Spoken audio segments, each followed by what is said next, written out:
आज के लोग ट्रेविस हेड जैसे नए बल्लेबाजों की बल्लेबाजी को देखकर उनको ही क्रिकेट का भगवान, उनको ही क्रिकेट का देवता, उनको ही क्रिकेट का किंग मान बैठे हैं। लेकिन मैं उन लोगों को आज क्रिकेट जगत की एक ऐसी घटना बताऊंगा, एक ऐसे बल्लेबाज के कारनामे के बारे में बताऊंगा जिससे वो लोग अनजान हैं। उस किस्से को सुनकर तुम लोगों को पता चल जाएगा कि क्रिकेट का असली देवता कौन है। वो साल था 2015 वनडे विश्व कप का। साउथ अफ्रीका की टीम कैसे जैसे तो सेमीफाइनल तक पहुंच जाती है, लेकिन 18 जनवरी 2015 को उसका सामना वेस्ट इंडीज के साथ होता है। वो वेस्ट इंडीज जिसका उस समय क्रिकेट पर राज हुआ करता था। ये जो वेस्ट इंडीज टीम है ना मेरे भाई, ये किसी भी टीम को ओपन चैलेंज किया करती थी। किसी भी टीम से सीरीज होने से पहले ये टीम उसको पहले तो खुलकर चुनौती देती थी, फिर उसके बाद में उसका सफाया करती थी। तो साउथ अफ्रीका के सामने यह बहुत बड़ी चुनौती थी। टॉस जीतकर अफ्रीका ने पहले बल्लेबाजी करने का फैसला लिया, लेकिन उनका यह फैसला गलत साबित हुआ। साउथ अफ्रीका के बड़े नाम पर उनके काम छोटे। पहले ही ओवर से साउथ अफ्रीका ने अपने घुटने टेकने शुरू कर दिए। कोई कैच आउट होकर मैदान से लौट रहा था तो कोई रन आउट होकर।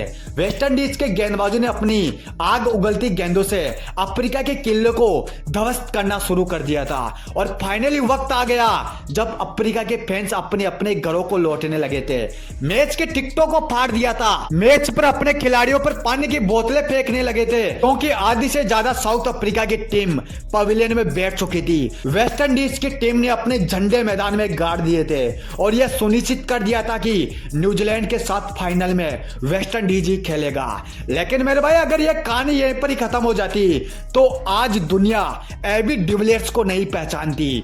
उस दिन एबी डिविलियर्स बीमार थे तो उन्होंने सोचा था कि मैं बल्लेबाजी करने के लिए मैदान पर नहीं आऊंगा। उन्होंने सारी जिम्मेदारी अपने दूसरे बल्लेबाजों पर छोड़ रखी थी, लेकिन उनको क्या पता था कि उनको 3rd डिग्री बुखार के साथ भी खेलना पड़ेगा।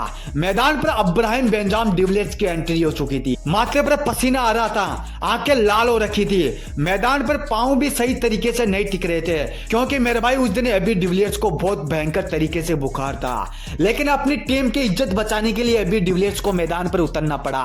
मेरे भाई, तुम्हारी जानकारी के लिए मैं तुमको बता देता हूं कि उस दिन एबी डिविलियर्स ने क्रिकेट के सारे रिकॉर्डों को तहस नहस कर दिया था। डिविलियर्स ने उस दिन क्रिकेट के साथ खिलवाड़ कर डाला था। बल्लेबाज तो दुनिया में कई आए और गए, कई बड़े से बड़े रिकॉर्ड बने और टूटे भी, लेकिन 31 गेंदों में शतक, 44 गेंदों में 149 रन और अंत में 66 गेंदों में 162 रन। हाँ मेरे दोस्त, ये कोई मन गढ़ंत आंकड़ा नहीं है। ये आंकड़ा उस दिन डिविलियर्स की तबाही की गवाही दे रहा था और वेस्ट इंडीज की बर्बादी की। पता नहीं उस दिन कितने वेस्ट इंडीज के गेंदबाजों ने अपना खुद का करियर अपने ही हाथों से खराब करवा लिया।